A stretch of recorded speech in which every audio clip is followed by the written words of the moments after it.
일단은 이제 육묘부터 시작을 해서 다 자가 육묘를 하죠. 예. 자가 육묘에서 한 여름철 잡기 같은 경우 한 20일 정도 육묘해서 그런 봄밭에 정식하고 그렇게 해서 한 80일 정도 지나면 수확을 해서 이제 납품을 하는 거죠.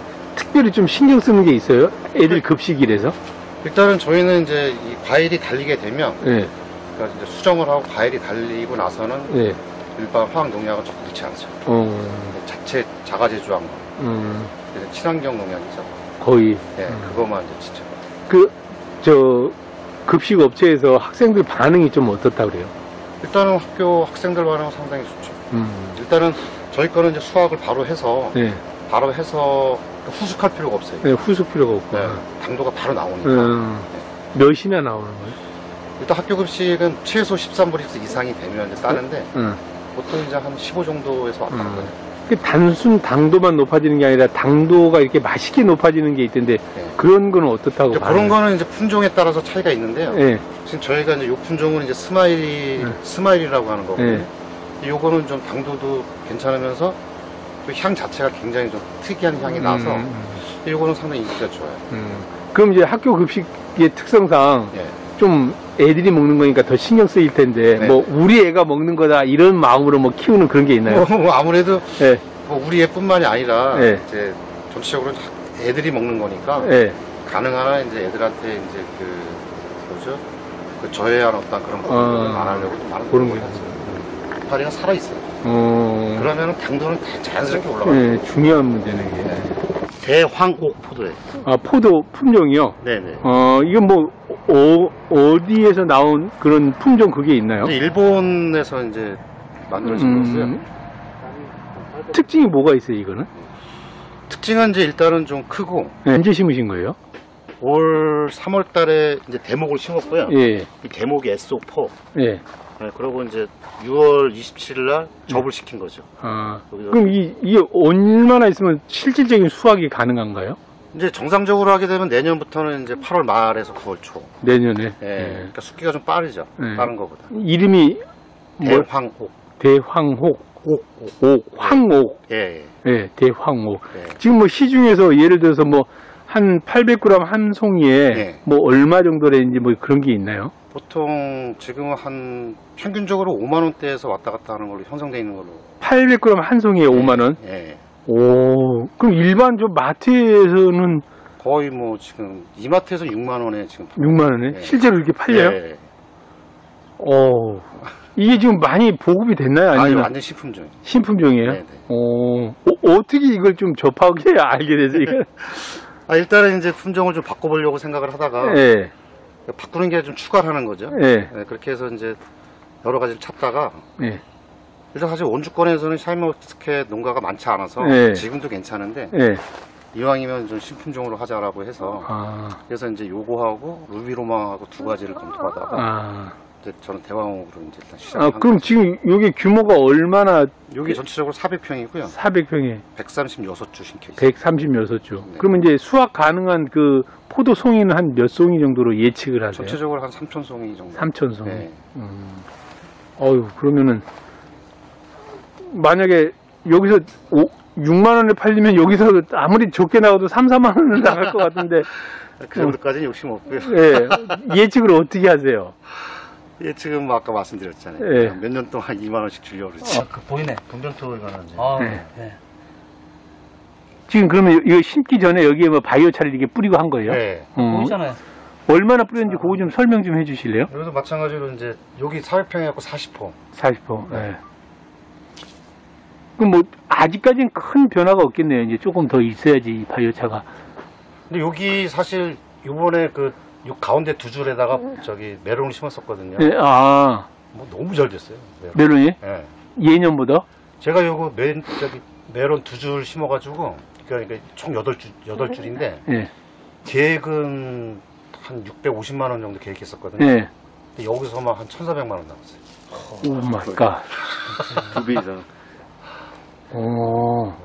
바이오차의 어떤 효과 때문에 그런 것 같아요? 글쎄 일단은 뭐 통기성이 원체 좋았던 것 같아요. 전에는 그 뿌리기 전에는 얘가 점토질을 해서 물이 뭐 거의 잘 안 스며들었거든요. 그러니까 두둑에 물을 주면 물이 안으로 들어가는 게 아니라 옆으로 흘렀죠. 많이. 층이 딱딱해지니까. 근데 이러고부터는 땅이 부들부들하니까 물 주는 대로 쭉쭉 그냥 들어가니까. 대표님 그게 좀 맞는 건가요? 네, 맞아요. 뭐냐면은 효능이 지금 설명하신 게 기본적인 부분이 뭐냐면은 이게 바이오차가 들어가면은 일단 그 토양 물리성 자체가 완전히 바뀌어요.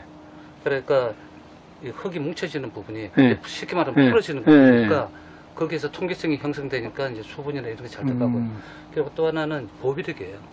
제일 중요한 거는 이 보비력이 있으니까 보비력을 좀 풀어서 잠깐 설명해 주세요. 쉽게 말하면 이게 일반적인 어떤 비료 성분을 주면은 이것들 자체가 유실되고 있는데 이 바이오차는 그거를 잡고 있다가 필요한 시기에 내뱉어 주는 역할을 해요. 보존시켜준다 이게 뭐 비료를. 그래서 우리가 좀 쉽게 얘기하면 화학 비료를 사용하면 평균적으로 한 70%는 유실된다고 생각하고 살포를 하거든요. 근데 바이오차하고 같이 넣게 되면은 그 화학 비료는 거의 반 이상 줄여도 그 효과가 같이 나요. 그러니까 유실이 안 되고 이 잡고 있다가 보습이 된다. 필요한 시기에 뱉어 놓으니까 효과가 뛰어난 거죠. 바이오차 주변으로 모여요. 왜냐면은 이 보수력이 있으니까 물도 거기 있고 뭐 비료 성분도 있으니까 먹을 게 있으니까 그죠. 이제 뿌리가 그걸로 모여요. 그렇게 해서 뿌리가 이걸 감고 있으면 그 작물이 필요한 시기 되면은 오히려 비료 성분을 이렇게 뱉어내는 효과도 있어서 적은 양을 가지고 더 효과적인 부분이 발생하는 거죠.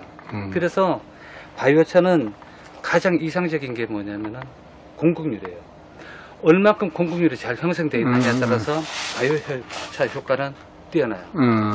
그래서 우리가 이제 바이오차가 여러 가지 원료를 가지고 다 바이오차를 만들 수가 있는데 그 중에서 가장 좋다는 게 바로 목질개예요. 왜서 그러냐면은 목질개가 이 공급률이 가장 잘 형성이 돼요. 그래서 사실은 우리 김세중 선생님처럼 사실은 토양에 투자를 할 줄 알고 토양 관리를 제대로 돼야지 사실은 농산물도 잘 자라는 거거든요. 그런데 우리가 일반적인 농가들이 그냥 무조건 작물에 생산성만 자꾸만 요구를 하다 보니까 토양 관리를 제대로 못해요. 그래서 저희들 바이오차를 하면서도 가장 아쉬운 게 이런 토양 관리를 좀 우리 김세중 선생님처럼 잘하는 분들 보면은 너무 감사하고 고맙고 존경스럽습니다. 일단 뭐 저 같은 경우는 이제 기본적으로 이제 귀농할 때부터 그 토양을 좀 만드는 데 집중을 좀 많이 했고요. 그래서 이제 뭐 매년 이제 농사 짓고 나면 그러니까 농사 짓기 전에 이제 볏짚을 투입을 했고 그러고 이제 농사 끝나고 나면 호밀 심어서 그래서 그 다음에 또 이제 갈아엎고 이제 이렇게 대체를 하고 그랬는데 이번에 이제 그 원주시 농업기술센터에서 이제 바이오차 그거를 좀 그 사업을 만들어 줘서 그래서 이제 신청을 하게 됐죠. 사실 그 전에 그런 게 좀 나왔으면 하는 생각을 좀 갖고 있었어요. 근데 이제 마침 받아서 해봤는데 올해 뭐 말씀드렸지만 여기서 이제 작물 재배를 한번 해보니까 뭐 수확률이 거의 2배 가까이 이렇게 상승을 해서 2배를 뭐 얼마인데 얼마 정도 이렇게 매출 측면이죠. 뭐 그러니까 한 650 생각했던 게 거의 뭐 한 1300 이상 나왔으니까. 근데 어찌됐든 바이오차 넣고 나서 제가 확연하게 느낀 거는 뭐냐면 잔뿌리가 굉장히 많이 나오더라고요. 잔뿌리가 많이 형성이 되다 보니까 일단 병이 없고 그리고 같은 잎에서 말 키우는 것도 상당히 크게 키우고 그래서 그리고 또 한 가지는 이제 병이 없었어요. 바이러스가 한 주도 안 왔어요. 귀농부터 좀 잠깐 설명 좀 해주시죠. 일단 지금 이쪽에 뭐 귀농한 지 지금도 올해 5년 차 되고 있고요. 처음 귀농하면서 원주에서 재배 안 되는 것이 무엇인가 찾다가 메론을 알게 됐고 메론 중에서도 여러 가지 품종을 이제 검토해서 요 이제 하미과 계열의 요 이제 품종을 선택을 해서 지금까지 재배를 하고 있고요. 어쨌든 뭐 요걸 재배를 하면서 상당히 그 좋은 그 결과를 얻고 있는데요. 특히 올해 같은 경우는 이제 바이오차를 접하면서 또 바이오차를 또 토양에 투입을 하고 그리고 더 큰 병 없이 그래서 수확까지 무역차 갈 수 있었던 게 참 좋은 것 같고요. 지금 뭐 어쨌든 귀농하면서 1년차, 2년차, 3년차에는 뭐 시설에 투자하고 또 기타 등등 이제 뭐 또 농사 기법도 배워야 되니까 그래서 실패도 좀 경험을 했지만 지금 현재는 거의 한 연간 뭐 메론 한 1100평에서 상당 한 10만원 정도 거 그 정도의 매출 한 1억이 넘는 거예요.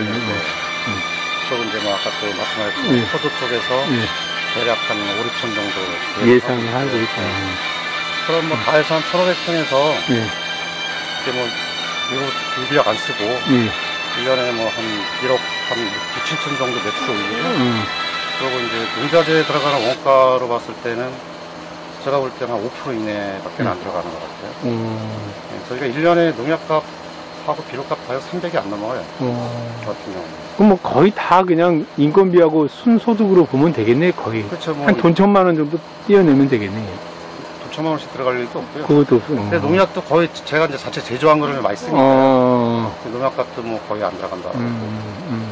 혹시 네. 주변에서 지인들이나 친구분들이나 가족들이 뭐라 그래요? 이렇게 귀농해서 이렇게 좋은 거 같다 그러면은 뭐라 그래요? 아유, 그 너무 힘들지 않냐고 대체적으로 다 들으죠. 근데 이제 저도 사실은 그렇습니다. 일반 관행농법으로 하는 거는 저는 뭐 아니라고 생각을 하고요. 또 처음부터 이제 그런 생각을 가지고 그런 건 아니고.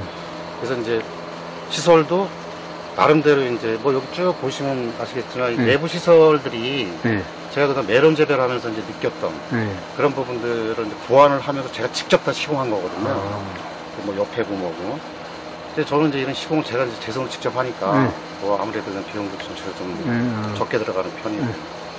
근데 저는 사실 이게 왜 이렇게 늦게 들어왔나 싶을 정도로 상당히 이쪽이 블루오션 쪽 아닌가 그런 생각을 가지고 있습니다. 그래서 저도 뭐 저희 이제 아들한테 이쪽 일을 적극적으로 권장을 했고 아들도 저랑 같이 한 2년 정도 해보더니 본인도 이제 이쪽으로 하겠다. 그래서 지금 20대 중반인데 젊은 나이에 이쪽으로 가겠다라고 결정을 해줘서 저도 고맙고 지금 이제 계속 뭐 같이 연구하면서 가르치고 있는 입장입니다. 그럼 선생님은 학교에서 뭐 전공하고 뭐 하다가 이렇게 귀농을 하신 사례예요? 저는 원래 이제 그 전산 응용 설계라고요. 그 컴퓨터 설계 쪽을 전공을 했고. 그럼 대학에서 그걸 전공하신 거예요? 그렇게 하고 또 IT 쪽으로 해서 프로그램 개발 그쪽으로 한 10여 년 가까이 하다가 또 이제 해외 나가서 제조업 쪽으로 또 한 10년 정도 가까이 했고요. 그리고 또 다시 한국에 와서 한 10년 정도는 골프 쪽으로 해서 골프 뭐 이제 티칭 프로 겸 또 클럽 프로 티칭 프로까지요? 그럼 엄청난 실력이네. 과거였었죠, 과거. 그럼 결론적으로는 좀 잘 왔고 잘 맞는다 이런 느낌이에요. 제가 들어보니까. 저는 상당히 행복한 편이에요. 뭐 거의 전원 생활하면서 그냥 나름대로 또 큰 부담 없이 일단 스트레스가 제로라는 게 너무 좋아요. 이게 잘 되니까 스트레스가 제로인 거예요. 아니 안 됐을 때도 괜찮았어요. 안 되면은 이것만큼 또 스트레스인데. 그러면 지금 저 부모님은 같이 계시는 건가요? 아니면 어머니 이제 모친 제가 모시고 있고요. 같이 여기 지금 사시는 거? 저하고 이제 아들하고. 아주 행복. 알겠습니다. 하여튼 너무나 이렇게 잘 되는 것 같아서 기쁘고 우리나라 농업에 좀 미래가 보이는 것 같아서 더 반갑네요. 고맙습니다. 고맙습니다.